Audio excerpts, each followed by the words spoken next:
नमस्कार, मैं हूं प्रशांत भारद्वाज और स्वागत है आपका न्यूज रूम पोस्ट पर। अयोध्या में रामलला के भव्य प्राण प्रतिष्ठा समारोह की घड़ियां धीरे धीरे नजदीक आती जा रही हैं। ऐसे में हर आम और खास का उत्साह चरम पर है और इन्हीं में से एक है मशहूर गायक और रामेश्वर यानी कि भगवान भोलेनाथ के भक्त पद्मश्री कैलाश खेर। आज वो हमारे साथ मुंबई से सीधा जुड़ रहे हैं बात करने के लिए। कैलाश जी, आपका बहुत बहुत स्वागत है न्यूज रूम पोस्ट पर। कैलाश जी, 500 साल से लोगों का सपना था कि भव्य राम मंदिर बने और अब वो सपना पूरा भी हो रहा है। आपको भी निमंत्रण भेजा गया है, तो कैसी भावना है, साथ ही आप किस तरह से लोगों से आह्वान करेंगे कि वो आकर राम मंदिर के दर्शन करें? तो देखिए, लोगों को तो अभी निवेदन यही करना होगा जैसा हमारे आदरणीय प्रधानमंत्री श्री नरेंद्र मोदी जी ने कहा है कि आपके हृदय हृदय में राम राम जगे हुए हैं, रोम रोम में राम राम जगे हुए हैं। ऐ मेरे भारतवासियों, अभी अयोध्या मत आना, अभी तो अपने हृदय को अयोध्या मानकर प्रफुल्लित रहना, आनंदित रहना, घरों में ही दीपोत्सव करिए। ऐसा कर दीजिए पूरे भारत को जैसे दिवाली, महादिवाली जैसे मनाई जा रही हो, महादीपावली मनाई जा रही हो, जैसे मेरे साक्षात प्रभु राम ही अवतरित हो रहे हो और कण कण में हो रहे हो, न केवल एक खंड में हो रहे हो। हाँ, ये बात अवश्य है कि प्राण प्रतिष्ठा के दिन जब कैलाश खेर आपके वहां होंगे तो ये समझ लीजिए जैसे देवलोक में कोई अश्वमेध यज्ञ हो रहा है, उसका साक्षी बनने, उसका दृष्टा बनने जा रहे हैं आपके कैलाश खेर। कुदरत की बात है, मेरी माँ का, मेरे पिताजी का ये स्वप्न था कि उनके जीवन काल में अयोध्या नगरी संवर जाए और अयोध्या नगरी पोषित हो जाए और अयोध्या नगरी इसी तरह से दिव्य हो जाए और मेरे राम लला वहाँ पर विराजें और उनका भव्य मंदिर बन जाए। वो तो नहीं हो पाया, वो तो उनका पिंजड़ा तो चला गया, परंतु वो कहीं ना कहीं देवलोक से बहुत आनंदित होकर, बहुत प्रसन्न होकर और आशीर्वाद हमको दे रहे हैं कि ए मेरे बालक, तू बहुत सौभाग्यवान है, हमारे पुण्यों का प्रारब्ध तुझको प्राप्त मिला और हम यहीं से आनंदित हो रहे हैं, यहीं से धन्यवाद दे रहे हैं मेरे भगवान राम को, भगवान शिव को और सारे समस्त देवताओं को, 33 करोड़ देवताओं को धन्यवाद दे रहे हैं, गुरु सत्ताओं को, महात्माओं को, महामंडलेश्वरों को, आदि शंकराचार्य को, शंकराचार्यों को, सारे पीठाधीश्वरों को, जितने भी मंडलेश्वर हैं, महामंडलेश्वर, सभी को धन्यवाद ज्ञापित कर रहे हैं मेरे माता पिता देवलोक से, ये कह करके हे मेरे दाता, जो उस काल में न हुआ अब इस काल में हो रहा है और मेरे राम अब अवतरित हो रहे हैं और अयोध्या सिर्फ एक कागजों में रहकर, बातों में रहकर न रही, अब अयोध्या साक्षात दिख रही है इस पृथ्वीलोक पर, इस पृथ्वीलोक को महामंडित कर रही है। सर, आपको सुनकर लोगों की भक्ति एकदम अलग लेवल पे पहुंच जाएगी, ऐसा आप गाते हैं। पहले आप कुछ विषयों पर बात भी कर रहे थे। हजारों कार सेवकों ने, आप जानते हैं कि राम मंदिर के लिए बलिदान दिया और आज मोदी सरकार के कार्यकाल में ये सपना पूरा होने जा रहा है। तो आप क्या कहेंगे कि ये सरकार लोगों का सपना पूरा कर रही है और आने वाले समय में भी लोगों के हित में काम होगा? नहीं, देखो, जहां जब राम जग जाएं तो अपने आप सारे काम हो जाते हैं।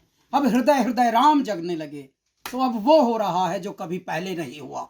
जो अनुचित था उसको दुड़की लगवा रहे हैं जनता जनार्दन, लतिया रहे हैं, उसको भगा रहे हैं और यही तो चाहिए था।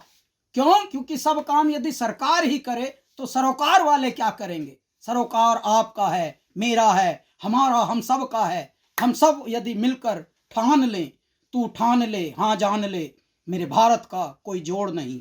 लेकिन हम क्या है, सरकार सरकार सरकार, ये नहीं करे, सरकार वो करे, हर चीज सरकार पे अगर हम डिपेंड हो जाएं तो क्या कर लेगी सरकार बेचारी? सरकार कौन है? आप ही तो सरकार है। आपके पास एक ऐसी शक्ति है, भगवान ने एक उंगली, एक वोट की शक्ति ऐसी दी है, आप वो तलक नहीं प्रयोग करते। बातें बड़ी बड़ी करते हैं, आशाएं बड़ी बड़ी रखते हैं, उम्मीदें बड़ी बड़ी झाड़ते हैं और ज्ञान भी सबको ऐसा देते हैं कि भाई ये इन्हीं को बिठा दो पार्लियामेंट में जल्दी से कानून बनाने। ऐसे नहीं होता। आपके पास यदि एक जिम्मेदारी, एक कर्तव्य, आप वो ही निभा के दिखाओ। 100% वोट होनी चाहिए इस देश में। अभी तक वोट का प्रतिशत ही 50-60 50-60 वहीं घूमता है। तो पहले सबसे पहले सरोकार को काम करना चाहिए, सरकार अपने आप काम करना शुरू कर देगी। अब हो रहा है वही। जैसे ही जनता जगती है तो जनता के अधीन हो जाती है सरकार कि हे मेरे जनता जनार्दन, जनार्दन कहती है फिर जनता को। तो ऐ मेरी जनता, ऐ मेरे देशवासियों, अब राम जग गए हैं, इसलिए जो जगता है वही जगाता है। अब आप अपना जगाने का काम करिए, आनंद में रहिए और सबको हमारे भगवान राम के मंदिर जी की प्राण प्रतिष्ठा की अनेक अनेक कोटि कोटि मंगल कामनाएं, शुभ कामनाएं, और आपको बहुत बहुत बधाई है। और घर घर बंट रही मिठाई है। मैं तो कहता हूँ ऐसी शुभ घड़ी आई है, हे मेरे दाता, चारों ओर बस जय जयकार हो रही है, जय श्री राम, जय सिया राम, ये हो रहा। सर, मोदी जी को कह रहे हैं कि दूत बताया जा रहा है श्री राम का, कि उनके जरिए ये कार्य पूरा हो पा रहा है, इस पर आप क्या कहना चाहेंगे? बहुत अच्छी बात है। हमारे आदरणीय प्रधानमंत्री जी किसी देवदूत से कम नहीं हैं। क्यों? क्योंकि उनको देव सत्ता ने ही जैसे चुन के भेजा है कि जा, पृथ्वी डामाडोल हो रही है, तू जा, हमारे बालक तू संवार इसको। तभी वो एक साधारण गरीब परिवार, एक गरीब माँ के पुत्र होकर और एक सामान्य परिवार में जन्म लेकर एक सामान्य जीवन जीते हुए, सबकी पीड़ा को समझते हुए आज मेरे भारत को, मेरे भारत के इंफ्रास्ट्रक्चर को, मेरे भारत की साइंस को, मेरे भारत के कॉमर्स को, मेरे भारत के आर्ट को, मेरे भारत के स्पोर्ट्स को, मेरे भारत के गरीबों को, मेरे भारत के 80 करोड़ लोगों को फ्री में भोजन देने को, ये सब व्यवस्थाओं को लेकर भी ऐसे चल रहे हैं, मंद मंद मुस्काते हुए 11-11 दिन के उपवास रख रहे हैं। पहले कभी ख्वाबों में भी सुना था क्या कोई प्रधानमंत्री गया हो और गंगा जी में ऐसे शपथ ले रहे हो और अर्पित कर रहे हो, अर्घ्य अर्पित कर रहे हो सूर्य को? कभी सुना था क्या? कभी किसी प्रधानमंत्री को केदारनाथ में बैठकर ध्यान करते हुए देखा था क्या? कभी लक्षद्वीप में पानी से बात करते हुए देखा था क्या? लहरों से बात की है उन्होंने कि इतने दिनों में, हाँ मैं इतने दिनों में आया हूं। लहरें पूछ रही थी, मिल गया तुझे टाइम? कितने युगों से तेरा इंतजार हो रहा था। लहरें पूछ रही थी समुद्र की, तब उन्होंने बोला हाँ लहरों बराबर है, मेरे दाता ने अब चुना है, तो इस युग में ये हो रहा। आज देखिए मेरा भारत कैसे जग गया है, और जो जगता है वही जगाता है। तो कैलाश जी, अब चलते चलते अपनी मधुर आवाज में एक भजन भी सुना दीजिए हमारे दर्शकों को।